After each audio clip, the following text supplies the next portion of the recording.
Hey guys, Philip from Depth here. Thanks for tuning in. Really excited about the show that we're about to bring you. Before we get started on that though, please take a second to like and subscribe our page. It's a great way to help support us, help us grow the channel so we can keep our content free and adless moving forward. That's what we really want to do. So again, thanks so much for your support and enjoy the show.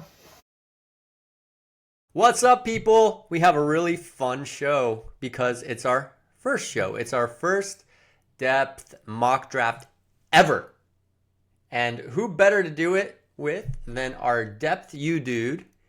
We got Kevin here. He is our primary contributor on all of our NFL draft and depth you stuff. How many reports have you written, Kev? Probably like 10 or 12 at this point, right? Yeah, we're getting into double digits or so. I got some of the bigger ones, and I got some of the lower ranked guys like Landon Robinson that people may not be as familiar with. So we're running the gamut over here.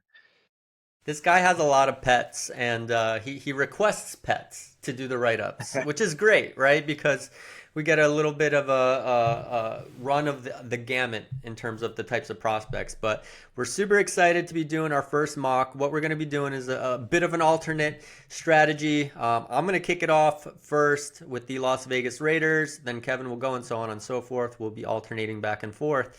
But this is our first official mock draft for the depth brand. So it's going to be really exciting. We're only going to do one more, Kevin. We're going to probably do one on draft week as well. Right before we'll do like a mock draft Monday maybe. I hate doing it the day of or the day before just because it gets really hectic.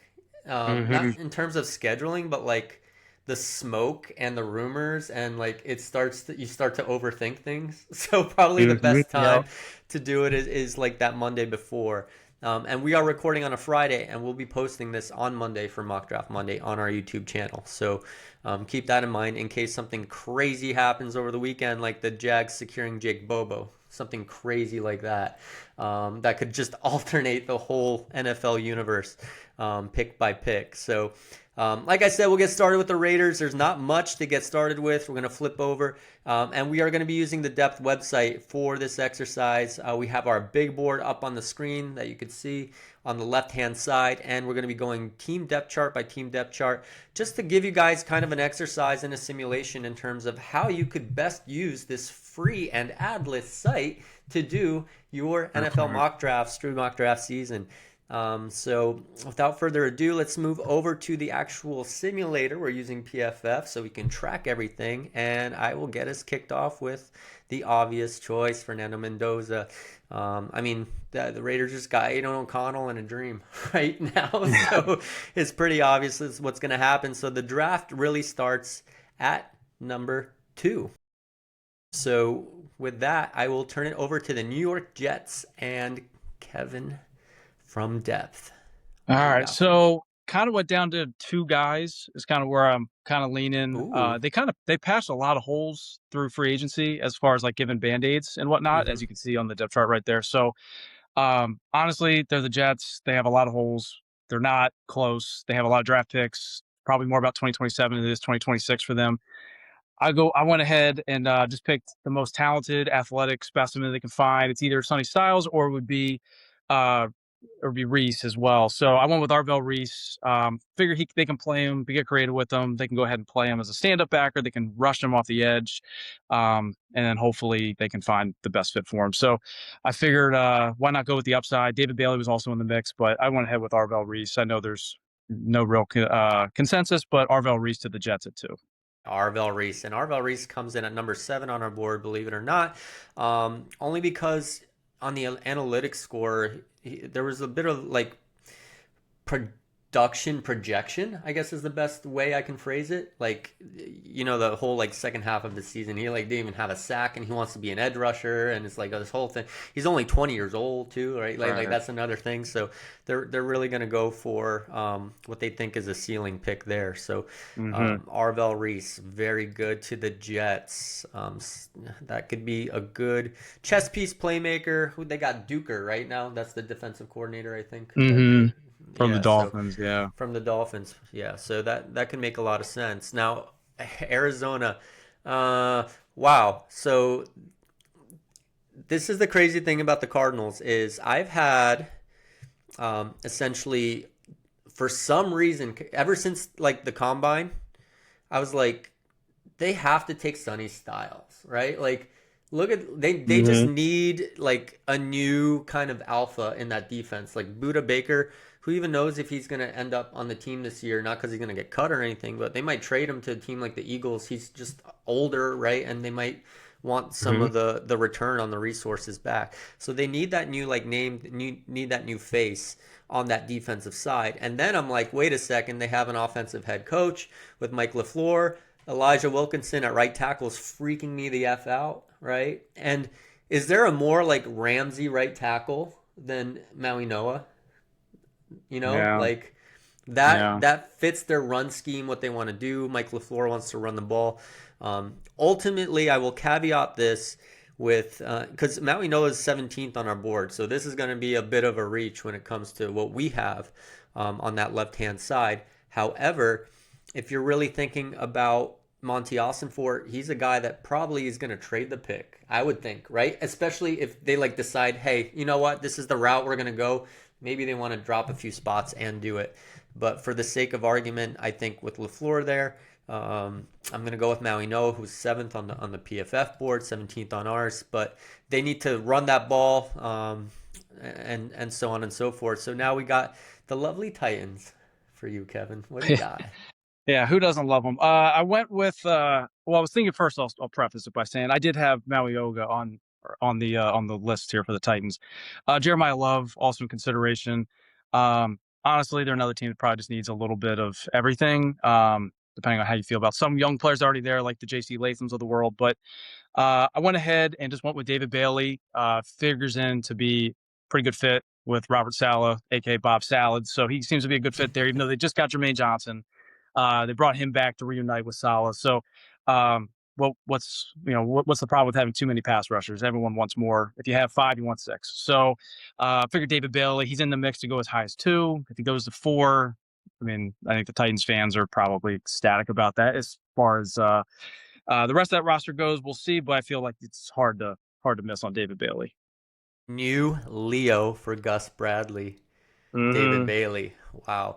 And it's such a crazy thing because before the John Franklin Myers signing, which I know like a lot of Titans fans and everything are excited that, because he played in a 3-4 kind of system in Denver. But the Gus Bradley scheme better than, anyone else, and that 49er scheme. Like he's probably going to be that strong side end for them, right? That Hmm. elephant or whatever they're going to call it nowadays. So like a player that was really interesting to me for them was Ruben Bain. Like that's a guy that Hmm. probably Robert Saleh would love to have on that left side, crashing Hmm. down. The other thing I thought of too is a guy who's had Fred Warner for that long.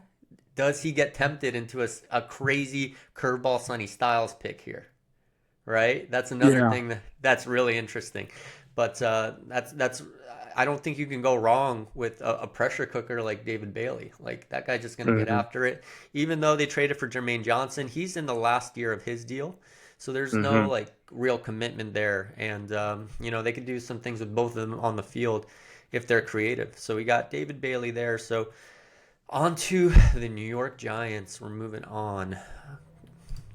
So we got a bit of a regime change here with John Harbaugh, and did some nice thing. Tremaine Edmonds in free agency. Now this is a potential landing spot for Sonny Styles for sure, Mhm. right? They got Micah McFadden back on a 1-year deal, but um, I'm I've long had this like sneaky feeling that he's gonna really want to get his own Kyle Hamilton for that defense, right? So I Mhm. know it's high. I know it's high, but he's a really damn good player. He's fourth on our board, so is it that high? It's actually a steal, right? It's actually good value by one pick if you want to look at it that way. But I'm gonna go with Caleb Downs here, so they can get that guy at the safety spot. This leaves you a lot of options now, by the way, Yeah, with yeah, you're uh in with the line. Browns. I think, like you mentioned with Arizona, I think there's a lot of teams that if they could just like turn a card in that says trade down, they totally would, just to get more picks in a draft like this. Uh, Yeah. And then the question is, without quarterbacks in the mix, after the number one pick is Mendoza, no one's trading up for Ty Simpson at this point. So that's the big obvious one that would make sense as someone coming up for a quarterback. So if I think Cleveland's one of those teams that would absolutely love to trade down if they can. I don't know if they would be able to. I think in this scenario, their best bet it would be Jeremiah Love. Somebody just kind of feeling like they just got to come up and get them, and then they Ooh. they come up. I don't know. Yeah, We're not doing trades, and not at least on this one, to my knowledge. right. So I won't predict that, but I think that in this scenario would make a lot of sense, and they would be working the phones. But in that scenario, maybe things change. As far as where they're sitting, they wouldn't take Jeremiah Love, I don't think. I mean, that backfield's already pretty good. It's one of their better spots Although after Quinshawn drafting. Judkins' leg is lasagna after last year, You're so right. who knows how that works? Yeah, we got him and Dylan Sampson and like you said, a dream probably at that point if Judkins is not healthy. Yeah. Um, I'm gonna steal one in this scenario. I'm gonna go ahead and steal one from Daniel Jeremiah in his most recent mock draft. I think someone else has had it too. So sorry for copyright infringement, but I'm gonna go with Monroe Freeling. It's really Nice. high for a lot of people, but he's athletic. He's a pure left tackle. Right now they're starting DeJuan Jones, who is in a contract year as well. So I don't know. They did a good job as far as like patching it with other offensive linemen because their offensive line needed a lot of help. So getting the Elton Jenkins of the world, trading for Titus Howard, Zion Johnson came in. So they have patched it to the point where it's functional, but left tackle is still a bit of an issue. So I went ahead with Monroe Freeling. They plug in a pure left tackle. He's not going to be an All-Pro day one, but he has that type of athletic upside. So I'll go Freeling at 6 in this scenario without trades. Very similar player to Colton Miller coming out. Remember when Colton Miller, he was really athletic, a lot of high ceiling, wasn't really dominant in the run game, nice pass protector, good feet, but they saw that Mm-hmm. ceiling, and he's turned into a really good pro with the Raiders. Mm-hmm. Yeah. And not to forget the Todd Monken Georgia connection. That's a really big Yeah. thing. I think that's going to have a lot of pull to complete the set, like you said, on that offensive line with Zion and Elton Jenkins and Tevin Jenkins and Titus Howard. So I like that. I like that a lot. And you follow a lot of big draft and like Field Yates and all that. They don't think it's too high at all for someone like that. Mm-hmm. So for me, like when it comes to that Browns pick, it's probably going to be between Monroe Freeling and Carnell Tate because they need a receiver too. But they could they Yeah. could they could solve that later on in the draft. But now I'm kind of like in trouble here, Kev, because I got the Commanders on the clock and Jeremiah Love is still on the board, but like they desperately need that middle linebacker. Mm-hmm. Like Dan Quinn defense, right? Had Bobby Wagner there, like you know what I mean? Like that Yeah. captain in the middle. Imagine pairing Sonny Styles and Leo Chenal. Like they'll be everywhere. They'll be everywhere, right? So number one player on our board, Sonny Styles. I'm going Sonny Styles, man. This All right. Jeremiah Love is gonna still be on the board for you on the next pick with the Saints. All right. Yeah. So obviously the ETN signing for the Saints changes as far as where they might, because Jeremiah Love was mocked to them left and right as far as before free agency with the ETN signing. Uh Again, I think in a different world, the phones are ringing, trades are probably being discussed and all that, and Jeremiah Love is probably off the board with this pick if he wasn't already via trade. I don't know what they do. They actually pulled the trigger on it if push came to shove, but a guy you just mentioned that made a lot of sense that made a lot of sense for them because their roster. I mean, it's aging in certain spots. They did a lot. I thought last year as far as like proving that they have the right coaching staff in place. At least it seems like that they played above expectations for a lot of people. But they need a receiver. I don't know that Tyler Shuck's the guy. I have no idea. He might be. He had some promising moments last year for sure. But They kind think of like so. a lot. Yeah, and kind of like for a lot of a lot of other young quarterbacks that are not drafted in the first round, they got to prove that they're the guy or they're not the guy. So I think if you give them a guy like Carnell Tate, a guy you just mentioned, pair him with Olave, another Ohio State receiver, for as long as he's there. I know he's been the rumored trade target for other people in the last like year or two, but for as long as he's there, you pair those two together.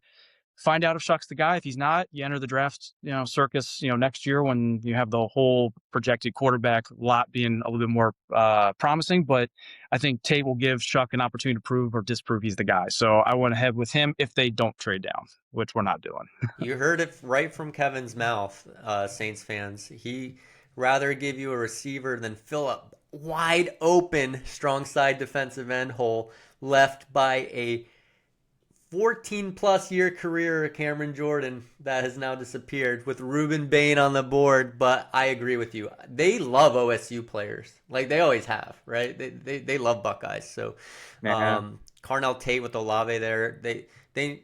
Kellen Moore is an offensive guy. It makes all the sense in the world. I'm just messing, on the Ruben Bain side. Interesting guy too, right? In that defense. So we're gonna move over, and Carnell Tate is off the board, and now the Chiefs are kicking themselves for spending the money on Kenneth Walker.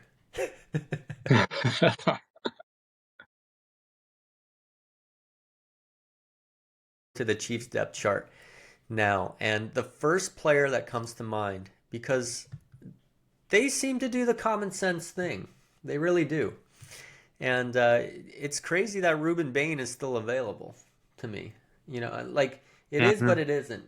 You know what I'm saying? Like I know there's all these concerns about his arm length and everything like that, but he's just so damn good that it's just hard to fathom. Now, another player that I know makes sense, and I think I was watching Jeremiah. I think it was Jeremiah with Rosenthal, and he made the connection with and you would know this as a Ute aficionado. Whittingham and Andy Reid are very close, apparently. Did you know that? Mm-hmm. I've heard, I've heard that they've been friends and gone to like clinics and stuff like that and had Yeah. conversations. Yeah. So his word would go a long way with Andy Reid for a Spencer Fano at that right tackle spot. They just released Juwan Taylor. That pick makes a lot of sense to me. But Mm-hmm. I'm gonna go Ruben Bain, right? You can move Karlaftis back over to the weak side defensive end spot. Bain and Karlaftis rushing off the edge with Chris Jones inside, that's a problem. Like, like we're both, full disclosure, like grown up Jaguars fans. Like that's a scary thing. Like if we have to Mm-hmm. play in the playoffs, that's not something we'd be looking forward to. Mm-hmm. So I'm gonna go with Bain here for sure. Um, and Jeremiah Love is still on the board. That's crazy. That's crazy. Yeah. In your prep, did you anticipate this with the Bengals pick? No shot. I had a couple names listed for the Bengals, and but that's where the slide's going to stop as far as spoiler alert for Jeremiah Love in this scenario. Yeah, yeah. Yeah, yeah. We get And to the 10th pick, and that's got to be it. it's got to be it. And if that somehow happened, then Bengals fans are going to throw a freaking parade, right? Because that is Yeah. a high octane offense with Burrow, Jeremiah Love, Jamar Chase, T. Higgins, right? Like I feel a little bit bad because that offensive line could be a little bit better situation for a rookie running back. We saw what happened with Ashton Janty last year. With as good as he was, just behind that Raiders line, it was tough going. But Yeah. yeah, that's exciting, man. You got two running backs on the last year of their deals, and Chase Brown and Samaje Perine, and why not take some of that pressure and burden off Joe Burrow? Mhm. Take some stuff off his arm, maybe keep him a little bit healthier. I love it. And I think Bengals fans would love it too. How realistic it is? I don't know. We've seen crazier stuff happen on draft night, right? For Yeah. sure. So it's back to me. It's back to the Dolphins now. So we're going to move over to them on the AFC East here. And to be honest, I can just close my eyes and throw a dart because Yeah. I think Seriously. every position is a need for them at this point, Mm-hmm. under the sun. I mean, they need receivers, tight ends, edge rushers, corners very badly. They signed a bunch of corners, Kev, but it's like a lot of Yeah. like Daryl Baker's, like these guys would barely make a roster probably on some other squads. So, um, I why don't we go with a guy like let's go with a guy like Mansour Delane. You All know, right. that's our top corner. Solve a big need. The other guy I would consider there is Jordan Tyson's a little like early. Like I'm always nervous with injury prone players, even though he's awesome. Love watching him play. for sure. But I think I'm gonna go just get your consensus CB1 of the draft, and that's a premium position, right? If you're gonna be rebuilding with a new regime and kind of starting from scratch, you could go a lot worse places than corner, in my opinion. For sure. For sure. And that gives us the Cowboys. Yeah, so I mean, the first thing, I mean, it's got to be defense. I mean, that defense was abhorrent last year. So I mean, I know they add Rashawn Gary and they've had some pieces, but they could score points. I mean, I don't doubt that. I mean, they Mm-hmm. kept George Pickens and all that. It's got to be defense. Um, I mean, Are you in mad I a took feat. Delane? Yeah, so Delane was on the list. Ruben Bain even would have been on the list. I Mm. mean, there were really any good defensive player I think would have made sense. I mean, in a fever dream, Caleb Downs makes a lot of sense too. But I go to the next best thing. Dylan Thieneman tested great. He's Ooh. basically knocked the whole process out of the park. It's I mean, just from listening to the people that are talking to people around the league, I mean, it sounds like he's growing on people the more and more they watch him. So. Uh, just feels like he's going to go somewhere in that middle third of the first round. So why not 12? So I'll take Dylan Thieneman with the Cowboys. Yeah, I like it. The other position they really need is middle linebacker, and it's not like the greatest spot right there. Like I'm sure they would love Sonny Styles to be there, but that's not realistic, is it? Yeah. So I think rebuilding that secondary makes a ton of sense, which puts me onto the Rams, and I'm not even really going to think about it for the sake of the exercise so the audience can see. We'll open up the depth chart, but I kind of have, when you have players like early in the process that like you see them, you're like, that's a Ram, right? Yeah. Like, and no matter what happens, how many of these you do, you're like not gonna come off of it, pretty much type of thing. And for me, that's Makai Lemon for here. Yeah. Like, that is like him interchanging in the slot and the Z and doing all this stuff that Sean McVay likes to do with Puka Nakua. Like, that would be so filthy to me. Even though Hmm. there's a big hole at right tackle because of the retirement of Rob Havenstein, but Warren McClendon actually graded out pretty good, man. Like in the time that he played last year, he played really well. So I'm not saying he's the answer. They can't upgrade. I'm sure they will. But I don't think that's like a glaring hole that people might think it is. I think they might Hmm. like kind of what they saw from him in that respect. So keep that offense humming. You got one more year of Matt Stafford, another weapon like Makai Lemon, who's ready to go. Um, he's like Parker Washington with the freaking jetpack, like running around, doing all these things. They got similar games. I really like that. So I'm gonna keep him in California. All right. Good pick.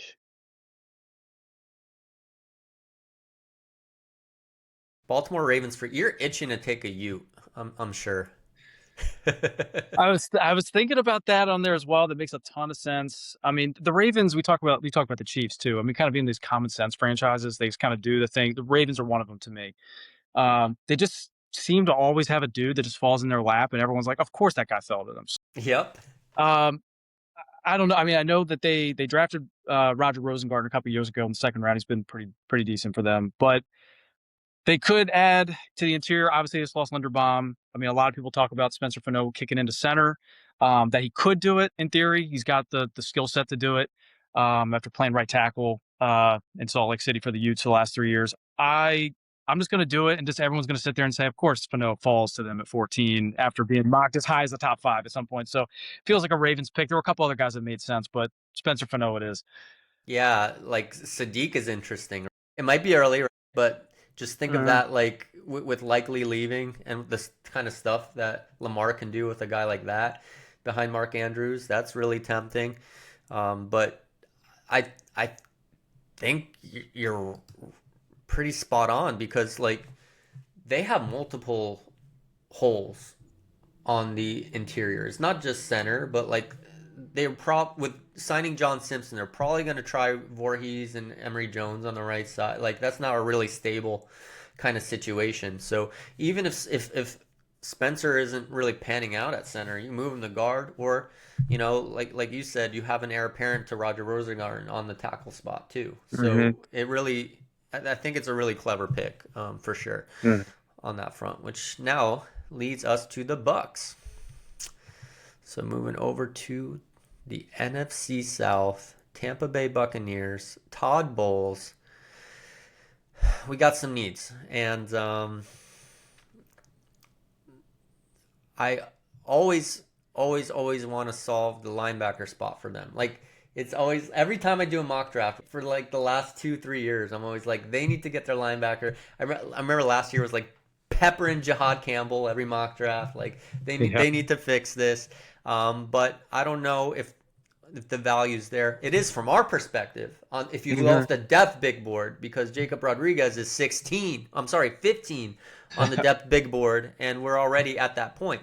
So if you want to look at it from that perspective, it does make sense. But I know, in real life, it might not exactly pan out that way. So um, a couple of kind of ideas that I have is number one, do they just pull the trigger and get Vega Ione and like really keep fortifying that offensive line? They got Ben Bredesen there, who's a decent player. But the other thing, and I follow a bunch of you Bucks fans on Twitter. I know what your biggest Achilles heel is. I know what pisses you off the most, and you guys want edge rush, and I'm gonna give you edge rush with Akeem Mesidor. Let's go. Week One side of your against the guys. That's one of my guys. They signed Al Qadim Muhammad. You can move him over to that strong defensive end spot on rush downs. But that guy is just hell on wheels, man. And they need a guy like that. They really do. With Yaya Diaby rotating in and out. I love it. Yeah. All right. Uh, That puts back on the Jets, man. Back up with all of their 97 picks over the next couple You're drafts. you're basically Darren Muji right now with all your Jets picks. So again, kind of the same deal because I had them at two. They need a lot of stuff. They have a lot of stopgap band-aid type guys that'll get them through the next year or two. Um, I feel like the one spot, I mean, with Garrett Wilson there, they have a legitimate guy there, and the AD Mitchell trade seems to be working out so far. I mean, they took him as a lottery ticket for a lot of people in their eyes, and he's turned out to be pretty solid. Looks like an interesting young player for them. But again, I'm going to go with the same thing. I kind of talked about the Saints, even though Geno Smith's not young, and we know he's not the long term answer. Just go ahead and just try to score some points here. I mean, they didn't do much of anything last year, well, but I'm going to go ahead and give him Jordan Tyson. He's Ooh. talent wise, he's absolutely worthy of the 16th pick. Injury wise, if you look at his injury history, some people might disagree. I don't know what their doctors think of him, but I mean, you add him and AD Mitchell and Garrett Wilson. Mason Taylor's a young tight end they got last year, and Brees Hall in the backfield. I mean, and their offensive line has some young players on it that are actually pretty interesting, and they have a pretty nice little setup. So it might not be for Geno Smith long term, obviously, but for the 2027 quarterback that they select, it'd be a nice little situation to walk into. So I'll go with Jordan Tyson to add to that room. I like it. I like it a lot. Now, we move over to the Detroit Lions. Huge hole becoming open with Taylor Decker leaving. Really wasn't expecting that, and they just seem to make the smart choice in terms of finding Lions. Like they're another one of those teams that have that brand in terms of what they want to accomplish. And I don't know, man. I think Vega Ione would be a really good Lion, Yeah. right? Pairing him on the same line with Penei Sewell. Who's really going to stop this Lions offensive super line? Yeah, I had him in the mix as far as the Ravens go. So I mean, if he's sitting there, it makes a ton of sense. I mean, he feels like a lion, like you said. Yeah. And now we're getting to the Vikings, and I know a lot of Vikings fans are probably mad that Kevin, and it was Kevin, just so you guys remember, taking off Dylan Thieneman off the board for you. Probably a little upset, but I'm sure he'll hook you up with a really good player here. Yeah, so we're going to basically just do the same position. Obviously, we're just going to go with a different guy and Emmanuel McNeil Warren. So Ooh, it's a little bit of a reach if you listen to some people. You listen to some people, he's 100% in that range. So again, once you get past the first 10 picks or so in this draft, it might even be the first 8 or so. It's kind of throw a dart, depending on how each team views each player. But I mean, he's got a lot of fans in the media, a lot of fans around the league.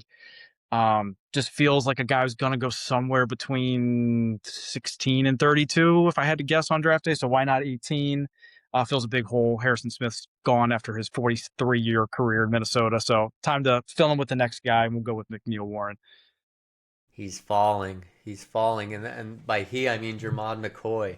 That was definitely a potential Yeah. spot in Minnesota, but onward we move with Emmanuel McNeil. Like Theo Jackson's their starter right now at free safety, so it makes a ton of sense. It's a great pick, and I don't think it's too early at all because I think he's a really good player. Number 30 on our board. And we'll be doing another big board update too, right before draft week too. So keep that in mind. But I guess I'm on the clock, and I got the Carolina Panthers coming up here. Devin Lloyd, new team, Carolina Panthers. Okay, let's see. By the way, Luke Fortner. Legend. That's Yes. what they're going. That's what they're going with, huh? Hey. He Okay. hit the weight room in New Orleans. He's ready. I love it. So I had a long term like early on in the draft process, and this is when I say like early, I mean like October, November. When I first was watching Kenyon Sadiq, I was like, imagine him going to a team like Carolina with like Mhm. Tet on the outside and stuff like that. Like Dave Canales could actually get creative with somebody like that. He really hasn't had a player like that from that tight end core.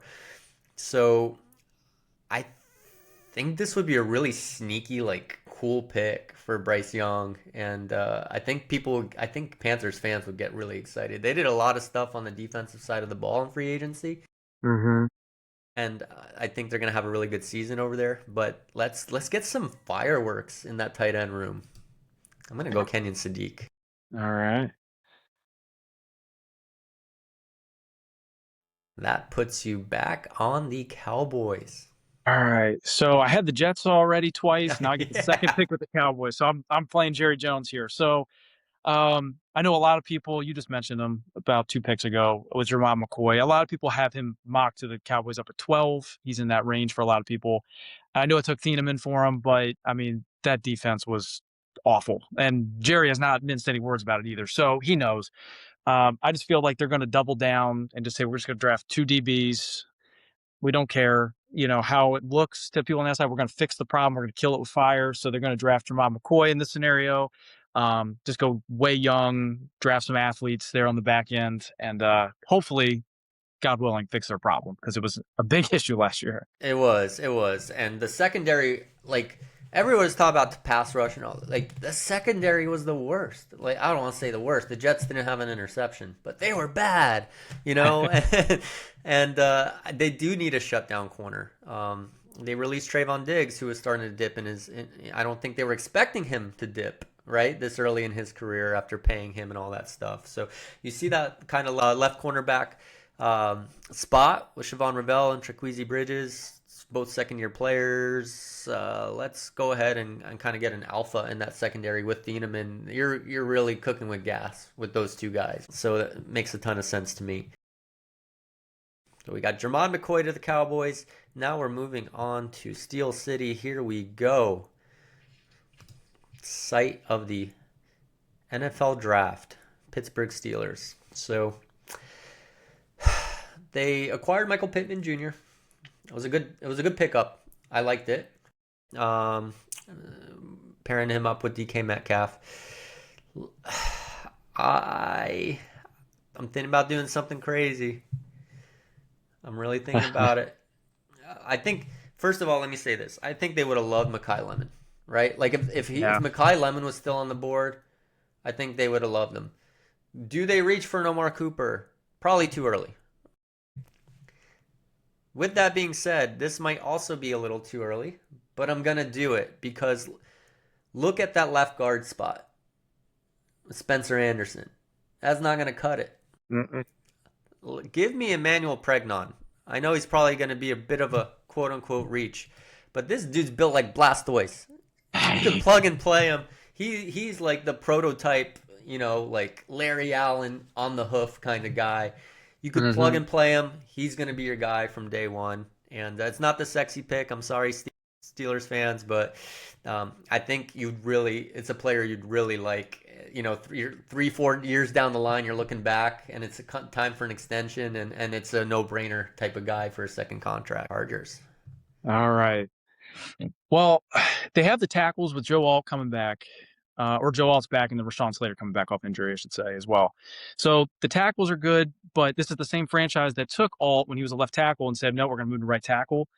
Interior offensive line seems to be a very popular pick to them. With Vega already gone, we took him with Detroit. I could see them doing the same thing where they take a guy like Caleb Lomu and they say, yeah, he's a tackle. We're going to kick him into guard. We're going to figure it out because our offensive line is terrible. In the interior, we need to get better there. They want to run the ball. McDaniel wants to run the ball. Harbaugh wants to run the ball. It feels like every year Justin Herbert's getting murdered back there. So go ahead, Caleb Lomu. He's probably the best player available on most teams' boards in that range. Probably he's in that ballpark, and he fixes a big problem. Interesting. Any thoughts to Caden Proctor with that logic too? Thought about it too. Yeah, he's another one. I don't know. I mean, personally, I'm not the biggest fan, so maybe there's a little bit of bias there. But yeah, he's definitely in that conversation as well. So you're probably pissed I took Pregnon, low Yeah, key. he was. I had him written down for like 3 different. I had Welcome him. to the NFL draft, sucker. He was on like 3 different lists here as I get to the back portion of the first round. So I think he'll go in that range of 20 to 40 for sure. So yeah, not a reach. Once you get to like pick 20, it's kind of Yeah. throwing a dart as far as who's a first or a second round player at that point. Absolutely electric content going on right now. I'm stealing players. Kevin's getting angry with me. And we're on to the Eagles. So as we're recording, like literally an hour ago, big trade. Big, I guess. I don't know if that's the right word, but a trade. A trade happened. Trade went down. Sidney Brown went to the Falcons. They're like strong safeties looking weird. I know they'd like band-aided it with Marcus Epps and JT Gray, but I still have to update on the depth chart, by the way, people. But originally for the Eagles, I was thinking like, why don't they get a guy like Blake Miller to kind of be that Lane Johnson heir apparent? He probably only has the last year coming up, type of thing. Because I like Blake Miller more than I thought I would, Kevin, when I watched him. Mm-hmm. I didn't think he'd be that that high on our list, but I actually liked what I saw. But with all kind of the speculation and rumors and everything about AJ Brown, you know how he moves. I'm taking Denzel Boston. Yeah. I'm taking Denzel Boston here. Now you're flexible. Now you can move him. Yeah. You got a guy an iron in the fire, so to speak. Yeah. Yeah, that's a good pick for sure. I mean, I think, and this is kind of where we see the receiver run start to happen. You start to see a couple kind of go off. And spoiler alert, that's what's happening at 24 in my scenario. So, Did I do um, it again? yeah, Were you gonna take him with the Browns? yeah, I had him. He was number 2. The top guy I had here, I know Casey Concepcion gets listed a lot here. I thought about him. Jerry Judy's a good player for them. I mean, but they need to add something. Again, I don't know what they're going to do a quarterback. I don't know what the plan is for this year. Yeah. Maybe it's Shador. I don't know. Maybe they don't. But if it is Shador or it's Dylan Gabriel or who knows, or some guy they draft here on day 2 or something, they're going to need to figure out if he's the guy or not. He's going to have to prove or disprove it. So I say just give him a receiver, give him a quarterback friendly receiver. You already kind of mentioned him. I went with Omar Cooper. Okay. Everyone likes him. Yeah. No one dislikes him as a player, and I think he'll fit in really well. He's a quarterback's best friend. So I'll go Very, Omar Cooper at 24. The wide receiver runs back-to-back picks. very Jacoby Myers-ish, right? Mm-hmm. In Yep. terms of that friendly with the quarterback. So yeah. So Kev, this is interesting because you're like the full-time GM for the Cowboys. You're like the full-time GM for the Jets. Like at this point, you're fully employed. Brown's second pick. Yeah. With how our draft kind of panned out, are you now upset about Monroe Freeling, or you still feel good about how the leaves kind of settled on that? Yeah, because I mean, with the benefit of hindsight, you can kind of play that game, right? You can say like, Yep. would I want Freeling and Omar Cooper, or would I want Carnell Tate and, like you said, Blake Miller, something like that. So, I mean, it'd be one of those things. It'd be nice to know how they see it.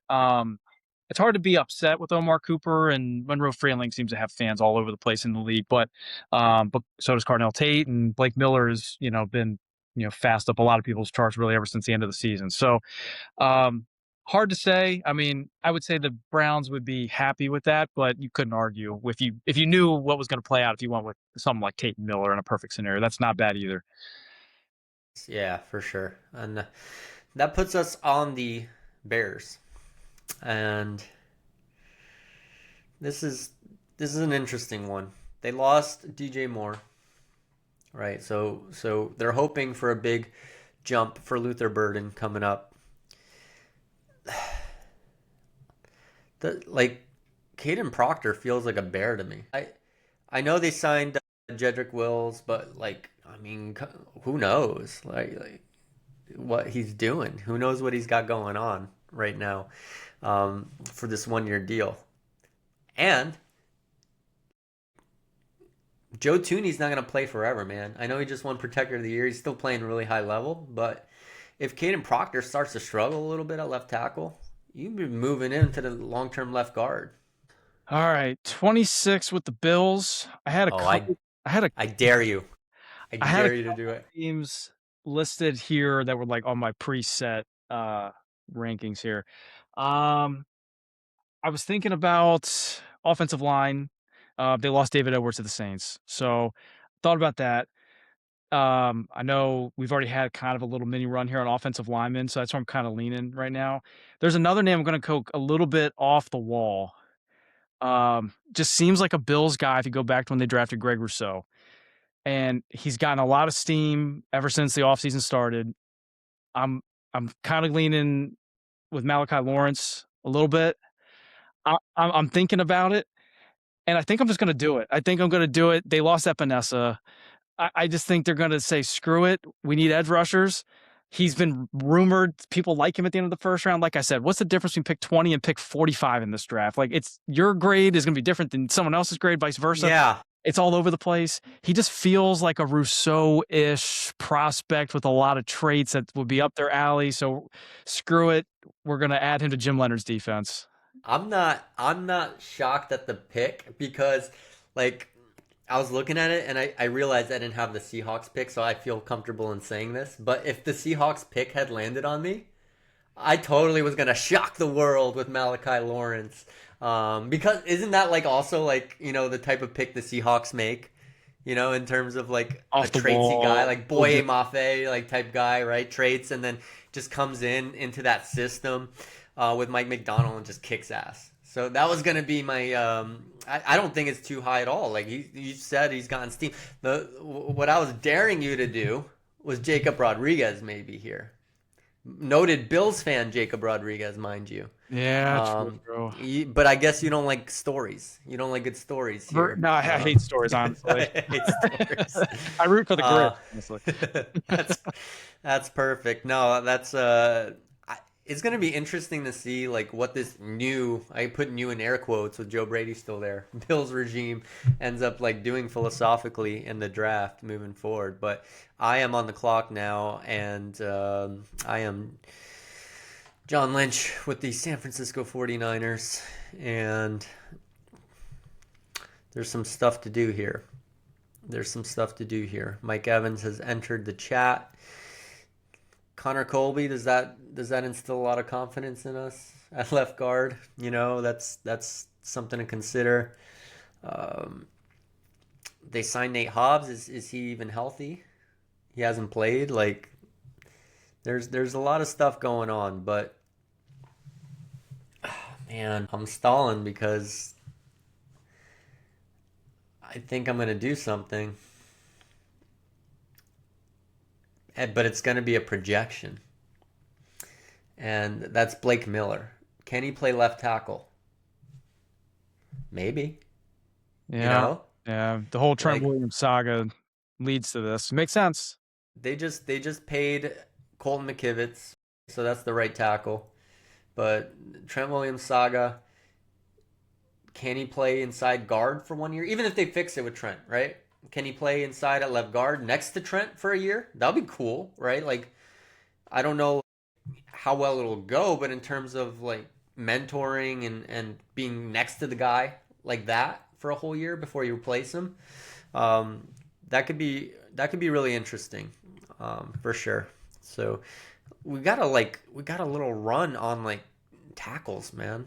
Just kind of cool. So Blake Miller, San Francisco. That puts you on the clock with the Texans.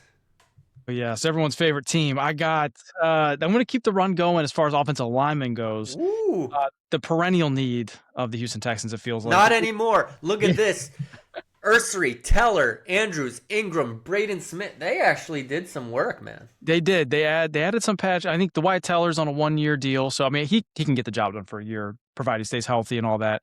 Um, Ursery, second round pick, kind of got his sea legs as the year went on. I'm gonna just say screw it. They got to kill it with fire. They have some patchwork guys. I know they re-signed Ed Ingram. He's under contract going forward. I'm gonna go with Chase Basantis, keep him in the state of Texas. I'm gonna go with the Whoa. offensive lineman and just add to it. I mean, as I think every team in the league knows the story, like if you go through a season with 5 linemen and the 6th guy doesn't play, you won the lottery. I don't know. That's like a unicorn type scenario. It doesn't happen. So, and this is a huge year for CJ Stroud, obviously. And honestly, like when you look at the Texans, as much as it might pain me and others to say it, like the roster's pretty good in a lot of places. Like they really don't have like the standout, oh my God, red flashing light need. Yeah.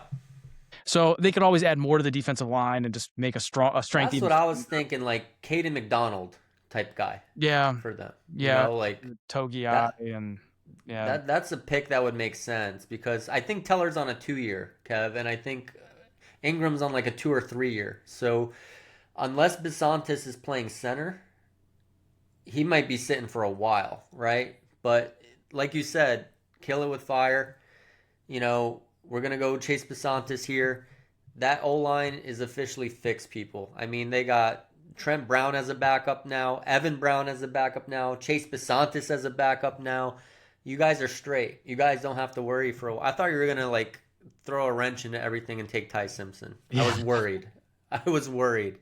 That would have been wild. That would have been wild. Lee Hunter would have been another interesting one, Kev. There. I am a fan of his for sure. Yeah. Yeah, I don't care that he can't jump more than 4 inches. He's a good football player. Chiefs time. On to the Chiefs. And I have a couple people in mind off the bat. I just have to allow my brain to really process this well. Because one of the players is Jacob Rodriguez.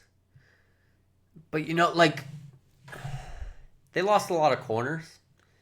Doesn't Chris Johnson feel like one of those corners that you give Dave Merritt over there, like with the Chiefs, and he just develops him to a freak, like Snead and all those people. Like, I'm gonna do it. I'm gonna give them Chris Johnson. I'm gonna give them a good corner replacement for Trent McDuffie, and we are much higher on Chris Johnson than everyone else. I will not apologize for it. He graded through the roof. Let me see here. He is our number 16 player still on the board, on our board going 29. That's good, right? Like that's good value if you want to go by that, for sure. Which puts you on the Dolphins. Yeah, so again, like you said, you had them the first times around and took the lane. Yeah. They again, same thing you said. Just close your eyes, throw a dart wherever it lands. Probably a need. Um, I'm just going to go ahead and lean. You already went with Delane on defense. I'm just going to lean with Jeff Halfley. He's a defensive coach. I'm going to lean him to go back into that side of the ball. They need pretty much everything, though, so nothing would shock me. Even a trade down wouldn't shock me. I should have said that with the Mm-hmm. Texans, too. And some of these other teams are picking at the bottom. I mean, maybe it's a Ty Simpson trade up. Maybe it's some team that's just trying to get back up for somebody that fell, and when the draft happens in April. But I think the Dolphins would love just to get more lottery tickets. But in this scenario, I'm just going to go ahead and take a guy I personally like a lot, and let's go Zion Young off the edge. So just give him a pass Whoa. rusher. Kind of fits in this range, depending, on the fit for most teams. But like he's just pretty much a clean prospect, Yeah. in my eyes. I just it's hard to dislike him. I mean, varying levels of like and love with him, but depending on how high. But I just feel like no one dislikes him. So I'm gonna go ahead and 30, give him a pass rusher to marry up with the corner you gave him with Mansur Delane earlier. Mel Kiper, big Zion Young fan. I've noticed and watching a lot of the content over there on that side. I'm just curious, like, what's your thought process on going with him over like a Deni Dennis Sutton, who they've dipped from that Penn State well before with Chop, right? Like that could be another option too, potentially, in terms of edge rusher. Because were you expecting him to test? I guess you kind of can expect it because the Penn State guys all test like freaks, but I wasn't expecting athleticism like he had at the combine for Yeah, sure. I don't know what it is with Penn State guys. I mean, whatever they're doing, strength and conditioning wise, it freaking works. I mean, you go back. I remember back in the day, Troy Apke was a safety that like no one had anywhere I remember testing well. it. And he goes to the combine and runs like a freaking 4.3 and just like blows everyone's face off. So like something about those dudes, they just test well and they train them up right. They get a bunch of thoroughbred athletes. Um, so I mean, he's a guy who I think's done really well for himself. I liked him during the season. You know, he's kind of. I mean, it's a deep edge class too. So I think like a lot of times he and guys like that, they kind of Malachi Lawrence, like I said earlier, guys like that, they kind of Yeah. they fall victim to it because there's just so many dudes. I mean, no one's picked Keldrick Falk, who I know a lot of people have in the first round too. So there's a lot of these dudes, and I think beauty in the eye of the beholder type thing. Some of these guys fall, but I do think, yeah, he would be in the mix somewhere in the top 50 picks. If it would have shocked me if someone took Dennis Sutton somewhere in the 30 range, not at all. We're going to do something pretty cool here, Kev. We're going to do an Easter egg, okay? So when this posts on Monday, okay, Mm-hmm. I'm going to tell people if you're following Depth on X Twitter, and the first person that tells us the player that Kevin mentioned during this Dolphins pick from Penn State, the safety, right? The first person to comment this obscure person's name in our comments that is following us, they're going to get a free depth hat, Kev. Oh, sweet. How cool is that, right? So That is a deep pull if you know Troy Apke in 2026. exactly. Exactly. So you guys are hearing this. If you're watching this, if you comment first with the player name, then you are going to get a depth hat.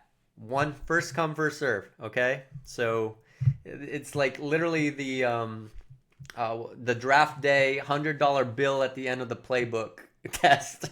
Since we're coming to the end of the show, and this is going to incentivize people to watch the content all the way through. This is perfect. I love it. So moving on to the New England Patriots now. And they don't need anything, man. I'm so jealous of them. Like they've patched like crazy. They had a great offseason. They really have. I think they've done a great job here. Like there's not a ton of needs, dude. I'm gonna give him Jacob Rodriguez, There you go. and it's gonna be freaking annoying for like 15 years. You know what I mean? Like he's gonna upgrade over Spillane, or he could play he's athletic enough to play in that weak side spot next to him. Whatever they want to do, I'll leave that up to Vrabel. But he's the linebacker guy, not me. But like, how nutty is that of a fit with Jacob Rodriguez and the Patriots? It seems to fit. I mean, it's a Vrabel guy. He's just, I don't know, kind of the same thing I said with Zion Young. Like, there's just no way that people around the league just don't look at Jacob Rodriguez and say, yeah, he's going to be a good pro. Like, I don't know. He, at this range, 100% makes a ton of sense. They can both have mustaches together. Yeah. Like they're gonna be bros. That's a no-brainer, man. Like I honestly never thought of this connection until we just did this today. But if Rodriguez is sitting there at the 30s and with how few needs they have, like unless they trade this pick away to the Eagles for AJ Brown, which is rumored, this could be the Eagles pick come, but apparently that's going to happen in June if you listen to Ricky anyway. So, whatever, it doesn't matter. The Patriots take Jacob Rodriguez, and we're on to the last pick. We got the Seahawks for Kev. Yeah, again, speaking of a team, obviously defending Super Bowl champs, that really is. I mean, they're pretty just loaded across the board. I mean, that defense is as good as anyone's in the league. Again, like you talk about all these teams down here, I think they're a prime trade down type team. Or like you said, in the past, they've taken guys, with Schneider there that you're like kind of leave you scratching your head. Sometimes it works out, sometimes it doesn't. That's the draft. But I'm gonna go ahead and just say he's a personal favorite of mine. I know of yours too. they're so good across the board. And sometimes when you're a really good team and you're dominant at one spot, you just say, we're doubling down on it. We're just going to become even more dominant. I'm going to take Cassius Howell here and just give him a fastball off the edge and just say, screw it. We're going to kill your quarterback every single week. There's nothing you can do about it. We're just going to keep adding to it. Wow, that breaks my heart. He's a good player. The short arms, him and Ruben Bain are the T-Rexes of the draft off the edge, but they're just both really good players. Different types, but both really good players. It's hard to argue with him in this range. It's time for a screenshot. So we have this documented in the archives forever. The first ever depth mock draft going back and forth. Interesting name on the top of the big board that I'm looking at. I don't know if you can see it. It's Traden Stukes. That's a Seahawk. Yeah. Yeah, he is. He's fierce tackler, can play in the nickel. Big, tall, long, fat. Cassius Howell pick's great. We're going with the Cassius Howell pick. But just food for thought for Seahawks fans, watching, or any NFL fan. That could be that sneaky John Schneider, whoa, pick that he likes to do sometimes. I remember Jordan Brooks was another one. I remember watching that draft, and I was like, it always feels like a little bit of a reach when they do stuff, but when you look at the drafts a couple years down the line, they're brilliant. So that feels like maybe a candidate for something like that. So very cool. That is the conclusion of our first ever mock draft. We have a fun Easter egg for a hat. Don't forget, we're going to be monitoring like a hawk when this posts on Monday. I'm not going to be posting that there is an Easter egg. You're going to have to watch the show, and you're going to have to get back to us. So that's going to be a fun little treat for somebody. But other than that, Kev, thank you so much. This was a lot of fun. And, we'll be doing a couple more things before the draft, and then we'll do another one of these I think during draft week. And then maybe we'll just post each of us our own individual 7-round mock for fun. We do it anyway, right? We might as well make it public. So that would be a lot of fun. So awesome. Make sure you guys are checking out Kevin's profiles. He's doing a great job contributing and writing on the website. And we'll catch you guys on the next episode.